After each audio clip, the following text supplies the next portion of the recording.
नहमदुहु व नसल्ली अला रसूलिहिल करीम अम्मा बाद फ़अऊज़ु बिल्लाहि मिनश शैतानिर रजीम बिस्मिल्लाहिर रहमानिर रहीम या अय्युहल्लज़ीना आमनू क़ू अनफुसकुम व अहलीकुम नारा वक़ूदुहा अन्नास वल हिजारा अलैहा मलाइकतुन ग़िलाज़ुन शिदाद ला यअसूना अल्लाह मा अमरहुम व यफ़अलूना मा युअमरून।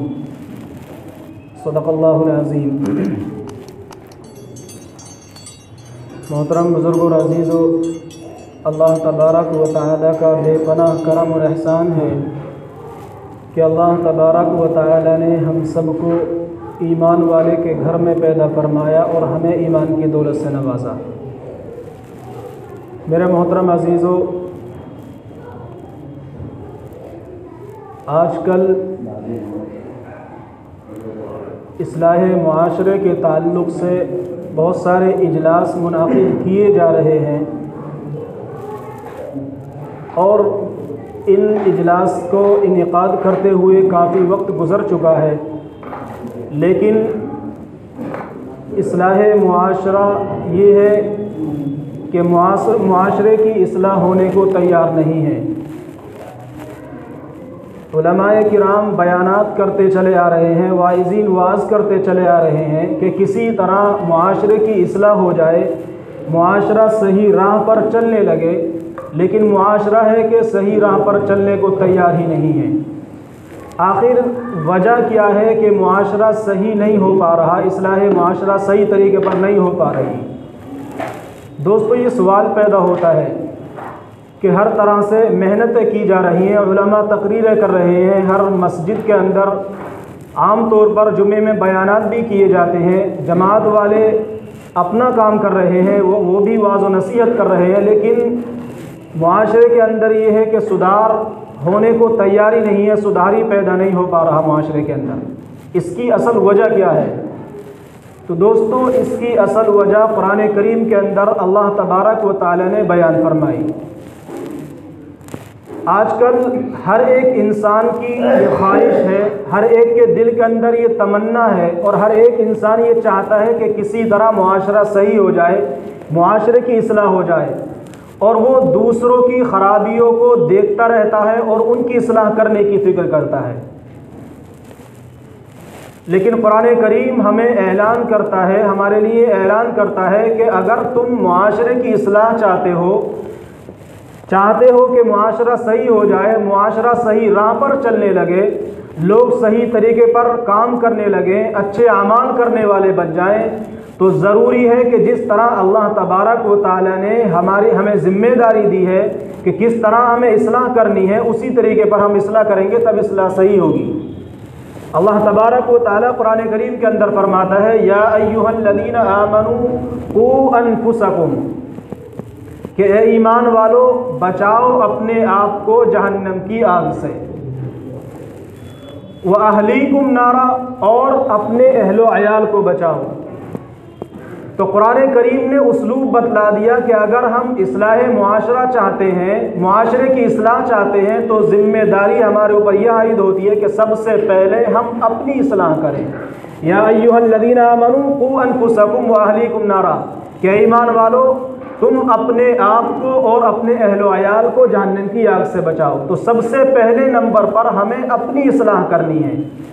जब हमारे अंदर ये जज्बा पैदा हो जाएगा कि हमें अपनी इस्लाह करनी है, तो फिर यकीन जानिए कि मुआशरे की इस्लाह भी सही तरीके पर हो जाएगी। क्योंकि जब हर एक ईमान वाले की ये ख्वाहिश होगी कि मैं सही हो जाऊं, मैं अच्छे अमाल करने लगूं, तो जाहिर सी बात है जब सबकी ये सोच बन जाएगी तो एक मुआशरा वजूद में आएगा जो सही अमल करने वाला होगा और आमाल सालिहा करने वाला होगा।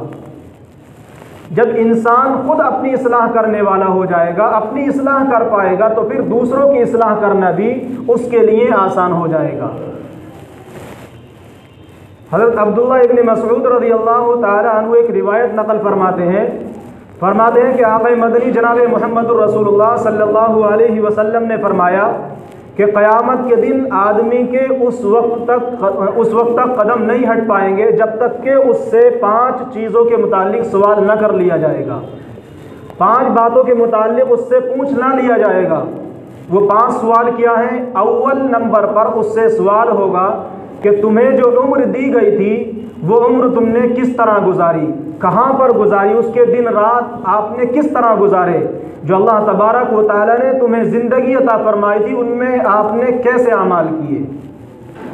दूसरा सवाल होगा उससे कि तुझे जो अल्लाह तबारक व तआला ने ज़िंदगी अता जवानी अता फरमाई थी वो जवानी तूने कहाँ सर्फ की, वो जवानी तूने कहाँ गुजारी, कैसे कामों को अंजाम दे करके वो जवानी तूने गुजारी है।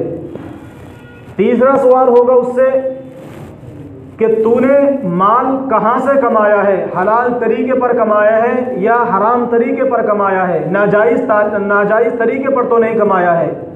और चौथा सवाल होगा उससे कि जो माल तूने कमाया है उसको कहाँ पर खर्च किया, नाजायज़ कामों में खर्च किया है या जायज़ कामों में खर्च किया है।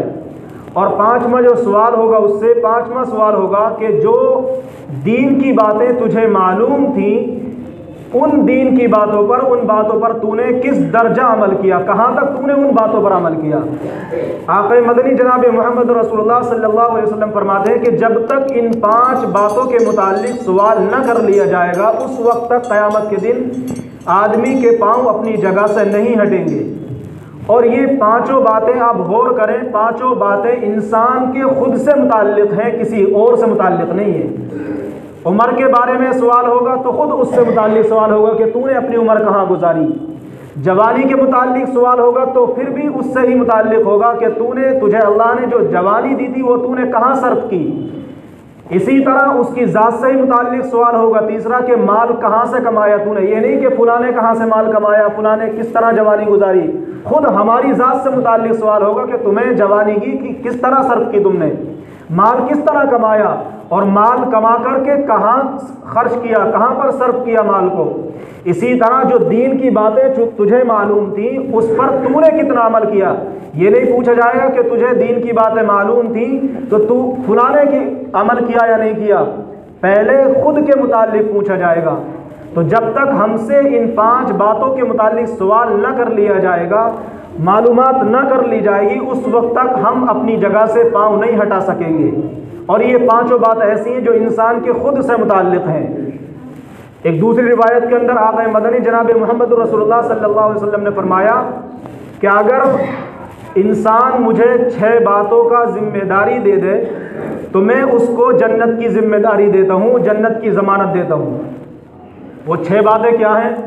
आक़ा मदनी जनाब मोहम्मद रसूलुल्लाह सल्लल्लाहु अलैहि वसल्लम ने फरमाया कि पहली चीज़ ये है कि इंसान जब भी बोले सच बोले, झूठ बिल्कुल ना बोले। दूसरी चीज़ है कि जो वादा करे किसी से उस वादे को पूरा करे, उसकी मुखालफत न करे। तीसरी चीज़ ये है कि अगर तुम्हारे पास में कोई अमानत रख करके जाए तो उस अमानत को सही तरीके पर अदा करे। कितनी बातें हो गई? 3 बातें। अव्वल, जब भी बोलना है सच बोलना है, झूठ से अपने आप को हमेशा बचा करके रखना है। दूसरे ये कि जब भी हम वादा करें किसी से उस वादे को पूरा करने की मुकम्मल कोशिश करें। तीसरे ये कि अगर हमारे पास में कोई अमानत रखी जाए तो उस अमानत को सही तरीके पर अदा करें, उसमें कमी बेशी ना करें, अमानत में खयानत ना करें। तीसरे ये कि अल्लाह के रसूल सल्लल्लाहु अलैहि वसल्लम ने फरमाया कि चौथी चीज़ ये है कि इंसान अपनी शर्मगाह की हिफाजत कर ले। 5वीं चीज़ है अपनी ज़बान की हिफाजत कर ले। और छठी चीज़ है कि अपनी नज़र की हिफाजत कर ले। और आप गौर करेंगे तो ये भी 6 बातें ऐसी हैं जो इंसान के खुद से मुताल्लिक हैं, किसी गैर से मुताल्लिक नहीं। तो कुरान करीम के अंदर भी अल्लाह तबारक व तआला ने सबसे पहले हुक्म ये दिया कि इंसान खुद को जहन्नम की आग से बचाए। आक़ा मदनी जनाब मोहम्मद रसूलुल्लाह सल्लल्लाहु अलैहि वसल्लम की 2 हदीसें मैंने आपके सामने बताई और दोनों हदीसों का ताल्लुक़ खुद इंसान की ज़ात से मुताल्लिक़ है कि इंसान खुद अपने बारे में इंसान से सवाल होगा, दूसरे के बारे में सवाल बात की चीज़ है। तो दोस्तों, हमें अगर हम चाहते हैं कि हमारा मुआशरा सही हो जाए, हमारे मुआशरे की इस्लाह हो जाए, तो ज़रूरी है कि हम पहले अपनी इस्लाह करें, अपने आमालों को दुरुस्त करें। जब हम खुद अपनी इस्लाह सही तरीके पर कर पाएंगे, हमारी इस्लाह सही अंदाज में हो जाएगी और हम खुद अमल खैर करने वाले हो जाएंगे, अमल सालिहा करने वाले बन जाएंगे, तो फिर दूसरा हुक्म जो मुताल्लिक़ होता है कुरान करीम के अंदर फरमाया गया व अहलीकुम नारा, कि फिर अपने अहलो अयाल को जहन्नम की आग से बचाओ। जब अपनी इस्लाह हो जाए तो फिर अपने अहलो अयाल की इस्लाह करो। और अहलो अयाल के अंदर अव्वल नंबर पर आती है औलाद। हमारी जिम्मेदारी बनती है कि हम जब अपनी इस्लाह कर पाएँ तो फिर उसके बाद में अपनी औलाद की इस्लाह करें, अपनी औलाद की सही तरबियत करें, अपनी औलाद को सही तालीम दें। हदीस पाक के अंदर आता है कि कल क़यामत के दिन अल्लाह तबारक व तआला ऐसा शख्स के बारे में कि जिसने कुरान करीम को याद किया हो और कुरान करीम को याद कर कर उसकी तालीमात पर अमल किया हो, अल्लाह तबारक व तआला उसके वालिदैन को ऐसा ताज पहनाएगा कि जो सूरज से भी ज़्यादा रोशन होगा। किसको पहनाएगा?